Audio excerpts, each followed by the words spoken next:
The first Tuesday of the month arrived cloaked in gray mist. A fine drizzle hung in the air over Fayette Hollow, a small, time-worn town nestled among the rolling hills of rural Pennsylvania. For most, it was just another morning. But for Walter Jennings, it was Pension Day, a ritual as reliable as sunrise. He rose before dawn, careful not to wake Elaine, his wife of 53 years, still asleep in their narrow twin bed across the room. Her breathing was labored again. The whir of the old portable oxygen machine hummed steadily beside her, blinking a dull green. Her cardiologist had prescribed a new medication, one that wasn't covered by her current assistance program. It was nearly $400 up front, and the pharmacy wouldn't release it without full payment. Walter moved quietly. At 79, his body ached in a way that never truly stopped. Residual damage from cold weather deployments, years of lifting crates, and decades of sleeping on the wrong kind of surface. But his mind? Sharp, disciplined, still loyal to order. He dressed in clean flannel, pressed jeans, and a faded army cap Elaine had once given him the Christmas after he retired. On his chest, tucked behind his flannel pocket, was a folded copy of the prescription invoice. He checked his wallet twice, debit card, withdrawal slip, a small emergency contact list yellowed at the edges. One of those numbers was handwritten, Greer, for red tape disasters only. Walter hadn't used it in over 20 years. The sky was still pale when he stepped into the Heritage Trust Bank, a squat red brick building across from the post office. The staff inside were just switching on lights and warming up the coffee pot in the back office. Familiar faces greeted him with nods. He'd been banking here for decades. They knew his routine, but not today. Behind the counter was someone new. Derek, early 20s, fresh haircut, stiff name tag that still gleamed under the fluorescence. He wore a tie like it itched. Walter approached, offering his usual polite nod. "Morning, son. Walter Jennings. Here to make my monthly withdrawal." Derek gave a crisp nod, eyes already glued to his terminal. "ID and card, please." Walter passed him over. Derek swiped the card. His brow furrowed. He typed, waited, typed again. Walter felt a faint unease tighten in his chest. There's a temporary system flag," Derek finally said, voice clipped as if reading from a teleprompter. "Your account's under a standard administrative hold." Walter blinked. "I'm sorry. It means your funds are locked pending review by central processing." "Nothing to worry about, sir. Just a flag triggered by internal security protocols." Walter's voice remained steady. "Son, I checked the deposit before I left home. The pension's there. I need to withdraw $400. It's for my wife's medication. It can't wait." Derek didn't look up. "I understand, sir, but the system won't allow transactions until the flag clears. Should take 24 to 48 business hours." Walter stared at him. "That's 3, maybe 4 actual days. She doesn't have that long." "I'm sorry," Derek replied, already reaching under the counter. He slid a glossy trifold brochure toward Walter. "Customer first service line. Your questions answered here." Walter picked it up slowly, as if it might turn to ash in his fingers. "Is there someone I can speak to? A manager? A real person?" "The branch manager is out for regional training all day, and I can't override CPU-level flags. No one here can." Walter nodded once. The old instinct kicked in, don't show it. Don't let your hands shake. Don't let the emotion win. "I see," he said quietly. And with that, he turned away. The lobby was half empty. A young mother with a stroller. An elderly man paying his electric bill.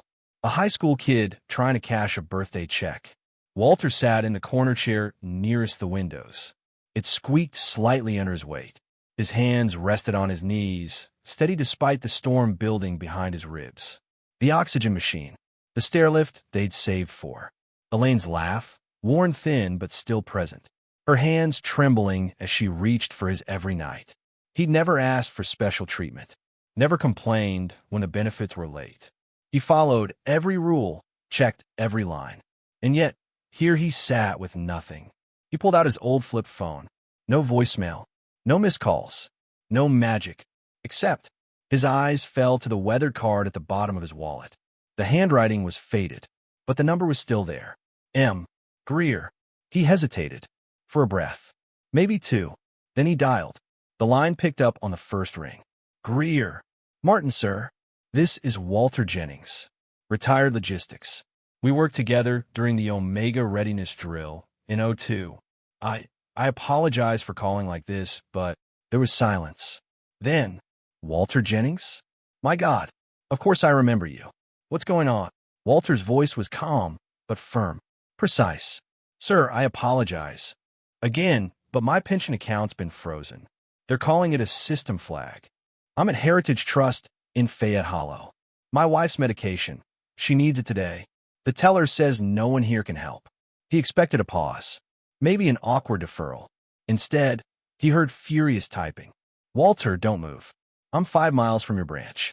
I'll be there in 10. Click. Walter lowered the phone slowly. Outside, the sky had begun to break, pale lights struggling through the mist. Inside, Derek the teller gave him a cursory glance, then turned back to his terminal. He had no idea the call had been placed. No idea what was coming. Walter just sat, still, silent, letting the seconds pass like soldiers on parade. 9 minutes later, the bank's glass doors whooshed open. In walked Martin Greer, CEO of Liberty First Financial. Tall, lean, silver hair, and a presence that seemed to bend the temperature in the room. He didn't pause. He didn't look left or right. He scanned once and walked straight toward Walter. Walter, he said, extending a hand. Let's get this fixed. Behind him trailed a woman in a navy suit and a man with a security badge. The lobby fell silent. Even the printers seemed to stop. Derek the teller stared, pale. Greer turned sharply. Who's the manager on duty? In no one, sir. MS. Ramsey's at the district meeting, Derek stammered. Greer's voice was low. Lethal. Then you'll do. Into the manager's office. Now. Walter rose, quietly following. Inside, Greer stood tall. Derek wilted. The assistant pulled up Walter's file on a secured laptop. Greer scrolled fast. Then, with a sharp shake of his head, turned back to Walter. This is a misapplied algorithm update. Your pension was never the problem. He turned to Derek. Did you even attempt to escalate? I followed the protocol, sir. No, you followed the script, not the purpose. This man earned the right to be treated with honor. And your flag nearly cost his wife her health. He turned to the assistant. Lift the hold, process the withdrawal, and authorize a personal fund to cover the cost of Elaine Jennings' medication for the next year. Walter opened his mouth to protest. Greer held up a hand. It's not charity. It's overdue respect. When Walter stepped out into the lobby again, the bank was silent. He didn't speak. He didn't gloat. He simply nodded once to Derek. Not in anger, but in something more cutting, disappointment. He walked out into the brightening day. The mist was gone. The town was quiet. But something had shifted, not just in his life, in the system. And for the first time in a long time, Walter felt seen. The lobby of Heritage Trust Bank had returned to its quiet rhythm. Keyboards clicking, receipts printing, doors opening and closing with polite little chimes. But for Walter Jennings, time no longer moved forward. It pressed in, stagnant and heavy. He sat near the window, shoulders squared but sunken, the folded brochure untouched on his lap. No one made eye contact. No one asked if he was okay. A veteran, quietly sidelined by a system that had learned to speak fluently in scripts but had forgotten how to listen. Outside, rain speckled the sidewalk in slow, uneven rhythms. His hands rested on his knees, steady, calloused, veined with age. Inside them was a storm he had long since mastered. But this helplessness was not something he was trained for. He reached into his coat pocket. There, tucked behind a worn leather wallet and a single photo of Elaine on their wedding day, was a small card. Faded, creased, nearly rubbed clean from decades of wear. Just a few words written in block print. MG. For true red tape disasters only. Walter turned it over. A phone number was scribbled in ink that had begun to bleed at the edges with time. He remembered. It had been 21 years ago. A joint civilian-military emergency coordination training in D.C. He'd been assigned as a logistical advisor. The lead on the civilian side was a sharp young economist named Martin Greer. Brilliant, fast-talking, but respectful of the uniform in a way most weren't. They'd worked shoulder to shoulder for 6 weeks on a nationwide disaster simulation. And at the end of it, over stale coffee in the Pentagon cafeteria, Greer had handed Walter that card. "If you ever hit a wall no one else can move," he'd said, "call me. Not for favors, only if it matters." Walter had never used it. Until now. The phone rang once. Then a second time. "Greer," the voice answered. Sharp. Present. Still crisp after all these years. Walter hesitated only a second. "Martin, sir." "Walter Jennings. Retired logistics. Crimson Shield simulation." "Oh, two. You might not remember." "Jennings?" The voice cut in, then softened. "Good Lord, Jennings. Of course I remember you. You ran circles around us back then." "What's happened?" Walter explained. Calmly. Precisely. Not dramatizing, not begging. Just facts. The account. The flag. The teller. The medication. His voice held, even when he mentioned Elaine. Greer's tone changed instantly. "That pension hold was a system-generated?" "Yes, sir." "Which branch?" "Heritage Trust. Fayette Hollow." There was typing on the other end. Fast. Focused. No delay. "I've got the branch node. Your account ends in 8832. "Yes, sir." More typing. "Walter, listen carefully. You're right. This is a botch protocol. A new fraud detection patch misidentified your deposit as high risk due to a signature formatting change in the Veterans Affairs disbursement. It was supposed to be fixed by end-of-day testing. Clearly, it wasn't." Walter remained silent, letting the younger man work. "I want you to stay in that lobby," Greer said firmly. "I'm 12 minutes away. Don't leave. I'll be there in 10. And with that, the line went dead. Walter slowly lowered the phone. Something shifted. Not dramatically, not suddenly, but it shifted. Across the room, the young teller, Derek, was watching him, pretending not to. His hands hovered over the keyboard, but he wasn't typing. Walter met his eyes for a moment. Derek quickly looked away. Walter turned toward the window, watched the rain slow into a fine mist. The quiet of small towns had a different weight when you were waiting for something, especially when that something came in the shape of reckoning. 11 minutes later, the double glass doors of Heritage Trust whooshed open. It wasn't just that someone important had walked in. It was the way the air changed, the way conversations stopped mid-sentence, the way even the fluorescent lights seemed to hesitate in their hum. Martin Greer entered like a man who knew exactly where he was and why. No entourage, no ceremony, just a tailor navy suit, polished shoes, and an expression like iron. His hair was more silver than Walter remembered, but his eyes, sharp blue, hadn't dulled. He scanned the lobby once, spotted Walter, walked straight to him. "Walter Jennings," he said, extending a hand. "I am deeply sorry." Walter rose, accepting the handshake. "Thank you for coming." Greer nodded once. "This isn't just about you, my friend. It's about every man or woman this could have happened to." He turned to the teller's counter, voice rising only slightly, but it cut across the room like a bayonet through silk. "Manager on site?" Derek blinked. No, sir. MS. Ramsey's at a regional conference." "She. Then I'll use her office." He didn't wait for an invitation. He turned on his heel and strode across the floor, stopping once to glance at Derek. "You. Bring up account 8832. Jennings. And follow me. Now." Derek followed, wide-eyed, visibly sweating. Walter remained seated until a suited woman, Greer's assistant, approached. "Mr. Jennings, the CEO would like you to join them." Inside the manager's office, the air was heavier. Greer stood at the desk, his assistant typing rapidly on a secure laptop. Derek stood near the wall, not quite sure what to do with his hands. Greer didn't raise his voice. He didn't need to. This account should never have been flagged. It was a known issue with our API patch. Your training manual, Section 9, Paragraph 4, clearly states that any Veteran Affairs disbursement flag by CPU must be escalated through manual override. I didn't know that," Derek mumbled. "Then you're not properly trained," Greer said, turning. "And your branch manager failed you." He turned to Walter. "I want to personally apologize to you and your wife. As of this moment, the hold on your account is lifted. You'll have full access to your funds.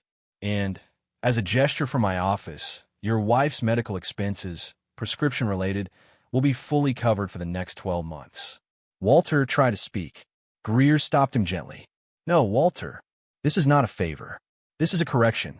Then, more softly, you gave this country 3 decades of quiet service. It should have remembered your name before you had to call mine. 15 minutes later, Walter stepped out of the office with an envelope in hand. Inside, the cash he needed. Outside, the kind of stillness that comes not from silence, but from witnessing. The bank had changed. Not the structure, not the paint on the walls, but the tone. Derek stood behind the counter, pale and humbled. Staff, gathered by the break room, whispered in respectful tones. No one met Walter's eyes, not out of shame, but out of recognition. A man who had been ignored was now seen. Greer placed a hand briefly on Walter's shoulder. You'll hear from me again soon, he said. This was one branch, but it won't stop here. Walter nodded. He didn't need a speech. He didn't need thanks. He just needed to go home, to Elaine. When he returned that afternoon, the sun had finally broken through. Elaine was resting in the recliner by the window. The new medication sat on the kitchen counter, unopened but paid for. He kissed her forehead. She stirred slightly, smiled, breathed easier. Did it work? She asked, voice thin. Walter nodded, sitting beside her and gently taking her hand. It did, he said softly, and more than I expected. Outside, a robin settled on the fence. The kind of quiet victory that never made the news. The kind that changed systems not through outrage, but by being the man who made the call and the other who still answered it. The echo of silence in the Heritage Trust Bank was unlike any other moment Walter Jennings had known in that building. The old clock ticked. Derek the teller stood frozen behind his counter, a pale hand still resting on the keyboard, the other nervously adjusting his collar. The few remaining customers, mostly elderly, turned away from their paperwork and transactions, sensing something unusual was unfolding. Something they didn't have words for, but instinctively knew mattered. Then the doors opened. They didn't creak. They parted, smooth, deliberate, almost ceremonial. And through them walked Martin Greer. No entourage, no camera crew, no PR team buzzing behind him. Just one man, coat unbuttoned, expression grim, walking as if the air in the building needed realignment. He moved through the lobby with quiet authority. Not anger, but something sharper. Something like disappointment. He walked straight toward Walter, whose back was straight despite the years, his veteran's cap still perched firmly on his head. Walter, Greer said softly, offering his hand. Walter rose slowly, shaking it without flourish. Didn't expect the cavalry, Martin. You didn't call for cavalry. You called for justice, Greer replied, loud enough that the entire lobby could hear. Then he turned. His eyes scanned the bank with military precision, stopping on Derek. You, he said flatly. Where is the branch manager? Derek swallowed. She's in district training. All day. Greer didn't blink. Then you'll bring me the master override terminal. Now. The assistant had already followed Greer inside. She pulled a slim black case from her shoulder bag and opened it like a surgeon preparing instruments. A secure company-issued laptop, dual authentication keys, and encrypted credentials. All that was missing was the weight of accountability, which Greer carried entirely on his own shoulders. Derek hesitated, then disappeared behind the counter. Greer turned back to Walter. We're going to fix this right here. Not tomorrow. Not through a form. Now. He said it without raising his voice. He didn't have to, because the weight of the moment wasn't in the volume. It was in the truth. By the time Derek returned, the mood in the bank had changed entirely. It wasn't a bank anymore. It was a courtroom, a chapel, a place where decisions had weight again. Greer positioned himself behind the manager's desk, standing. He didn't sit. Walter stood beside him, unsure if he should speak. He didn't need to. Derek nervously handed over the terminal. The assistant connected it to the laptop, typed in a rapid sequence of codes, and tilted the screen so Greer could confirm. Account 8832. Jennings, Walter. Flag due to misread checksum on disbursement routing. System defaulted to lockdown. He turned to Derek. Did you escalate? I gave him the pamphlet.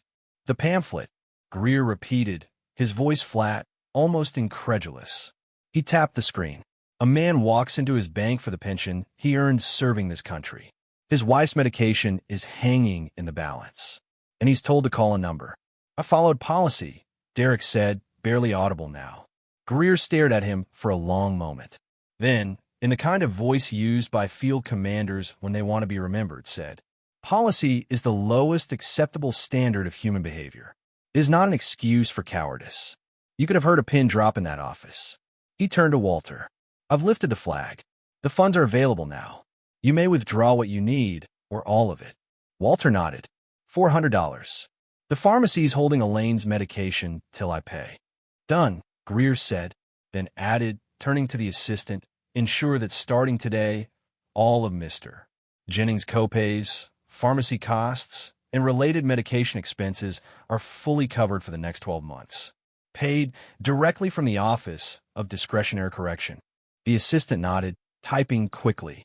Walter's lips parted slightly, a protest on the edge of forming. "I appreciate it, Martin, but this isn't charity," Greer cut in gently. "It's an apology, and a promise that no other veteran will go through this again." They returned to the lobby together. Greer didn't make a show of it. He didn't demand attention. He simply stood beside Walter as the withdrawal was made, cash counted, and receipt printed. It was Derek who had to process the transaction. His hands trembled slightly, but he did not look away. As the receipt printed, Greer placed a hand on the teller counter. "I expect an immediate escalation to HR and training." "Protocol," he said, not even looking up. "Directive Delta 5. Emergency retraining and competency audit. Effective tonight." Derek gave a silent nod. He looked down at his screen. Walter took the envelope of cash. No ceremony. Just quiet necessity. As he folded it into his coat, a ripple seemed to pass through the bank. People were watching. Elderly customers. A woman in line with a toddler. Even the young security guard at the door. They weren't watching Greer. They were watching Walter. Watching him stand there. Not victorious, but recognized. Greer turned to face the lobby. And then, in a voice firm but controlled, said, "This man wore our flag across oceans. No software should ever treat him like a statistic." He let it hang there. No one moved. After Greer left, no press conference, no speech, just a firm nod to Walter and a brief word with the assistant. The bank was never quite the same. The branch manager, MS. Ramsey, returned the next day to find her office turned upside down, not by force, but by accountability. Within a week, she would issue a formal apology to Walter in writing, and within a month, she was reassigned to an administrative role pending retraining. Derek, the teller, didn't return. Not immediately. He was enrolled in a fast-track customer empathy and veteran service certification program as part of the new Liberty First Veterans First protocol. Whether he returned afterward would depend entirely on how seriously he took the process. As for Walter, he didn't speak of the event much. He didn't post about it, didn't call the local paper. But when he returned home with Elaine's medication and a warm paper bag of lemon tea cookies from the small bakery downtown, something had changed in him. Not his posture, that had always been straight, but something quieter. The world had seen him, and it had remembered. That Friday, Walter received a letter. Official, embossed, signed personally by Martin Greer. It included a card, similar to the one Walter had carried all these years, but this time printed, formal, and sent with honor. "Walter Jennings, in recognition of your service, and your quiet reminder that dignity must never depend on system design. If ever again a policy forgets its purpose, remind us." Inside was also a donation certificate, $50,000 in Walter Jennings' name, contributed to the National Veterans Emergency Relief Fund by Liberty First Financial. Walter didn't say much when he showed it to Elaine. She only smiled softly, took his hand, and said, "You've always made systems work, Walt, even when they forgot how." The house was quiet when Walter Jennings returned that afternoon. The same quiet he had known for years. Not an empty kind of silence, but one built over time. A silence where creaky floors spoke for people, and where the ticking of a wall clock sounded like a heartbeat. He stepped in slowly, carrying a paper bag from the pharmacy. The small Ziploc of pills inside seemed too light for what they cost, not in dollars, but in effort. Elaine sat by the window in her favorite chair, eyes closed, hands resting gently on her lap. The old blanket he had given her during his last overseas tour was draped over her knees. She stirred as he approached. "Walt," she whispered, her voice no stronger than a leaf in autumn. He knelt beside her and took her hand. "It's here. The new meds. You'll start them tonight." She opened her eyes, watched him, then, through a faint smile that was more fragile than joy but stronger than pain, she said, "You did it." Walter didn't answer. He just placed the bottle on the side table and kissed the top of her head. That night, she slept better. And for the first time in weeks, Walter slept with both boots off. The next morning, something else arrived, a phone call. It was Martin Greer. No assistants, no switchboards, just a man checking in. "I meant what I said, Walter," Greer told him. "This is the beginning. You exposed something we should have fixed before it failed you." Walter nodded. "You fixed it fast." Greer paused on the line. "No, you did. I just answered the call." Then, softer, "You reminded us who we're supposed to be." 2 weeks later, something small changed at the Heritage Trust Bank. It began with a sign, not the flashy kind, but an understated bronze plaque, quietly mounted just inside the entrance, beneath the flags of the U.S. and the state of Pennsylvania. It read, "In honor of Walter Jennings." Because honor isn't optional. The plaque didn't have a photo, just words, and that was how Walter would have wanted it. He didn't attend the mounting ceremony. He wasn't told about it in advance. The bank staff didn't hold a press release or social media event. But the next time Walter walked in to deposit a check for a neighbor he was helping with bills, he saw it. He paused, looked at it for a long moment, then continued on like he always did, businesslike, polite, quiet. Derek wasn't there, but the teller who helped him smiled and said, "Mr. Jennings, we're grateful you came in today." And somehow, it felt like more than just customer service. A month later, the ripple reached farther. Liberty First Financial launched a new nationwide initiative. Simple name, bold aim. Veterans First. It included immediate priority status for all veteran accounts, direct access to a human liaison within 60 seconds, and mandatory empathy training for all frontline staff. It was rolled out with precision, not as a PR stunt, but as a matter of internal culture. The training modules began with a short video. It didn't feature Walter's name, but it did feature a dramatized version of a story almost identical to his. It opened with a line that had come from Greer himself. "Behind every account is a life, and behind some lives, there's a folded flag in a wooden case." Walter didn't watch the video. He didn't need to. Instead, he spent the next few weeks walking a little more often. Not because his legs hurt less, but because neighbors had started waving more. People he didn't know would stop him in the grocery store. One child, a boy in a Cub Scout uniform, asked to shake his hand. "You're the soldier who fixed the bank," the boy whispered. Walter chuckled. "No, son. I'm just a man who didn't leave." One morning, Walter walked Elaine down to Veterans Memorial Park, a small stretch of land at the edge of town. It wasn't much, a bench or two, a flagpole, a scattering of engraved bricks bearing names.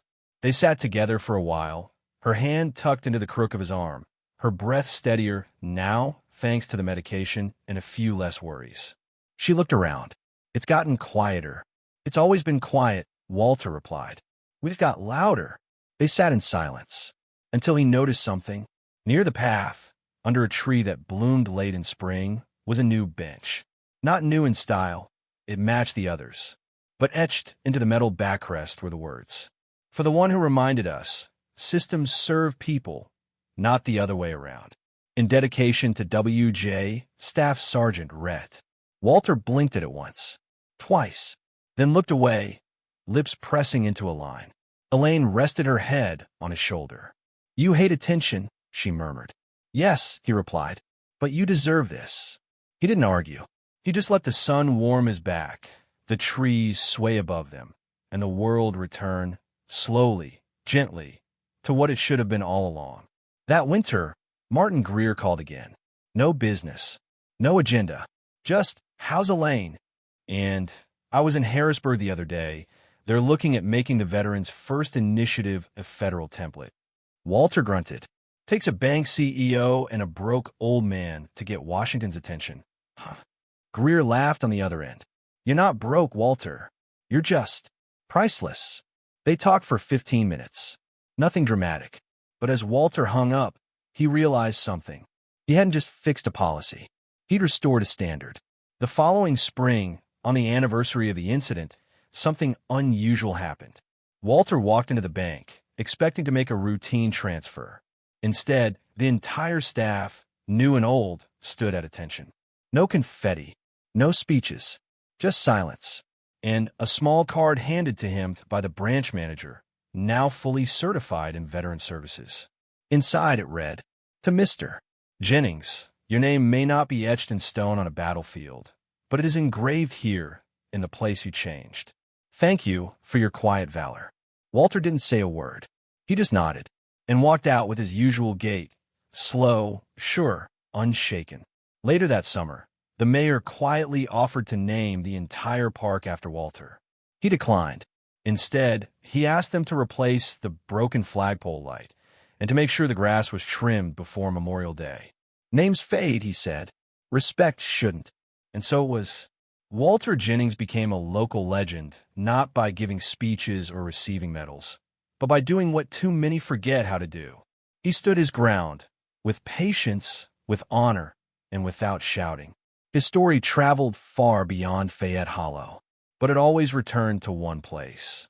A bench beneath a tree at the edge of a small town, where people sat, reflected, remembered, and perhaps learned to do better one quiet act at a time. In today's fast-paced world dominated by automated systems and rigid protocols, Walter Jennings' story reminds us of something deeply human. Behind every file, form, or flagged account is a real person, with needs, dignity, and a history. His quiet resilience in the face of bureaucratic indifference and the swift, compassionate action of a leader who remembered his duty reflect a powerful lesson. Systems should serve people, not the other way around. Whether we work in banks, hospitals, or public offices, we must never let policy replace empathy. Sometimes a single phone call, a kind gesture, or a willingness to listen can restore not just access to services, but someone's faith in being seen. Walter didn't ask for honor. He simply asked to be treated with the respect he had earned. And in doing so, he reminded us all what real service and real leadership should look like.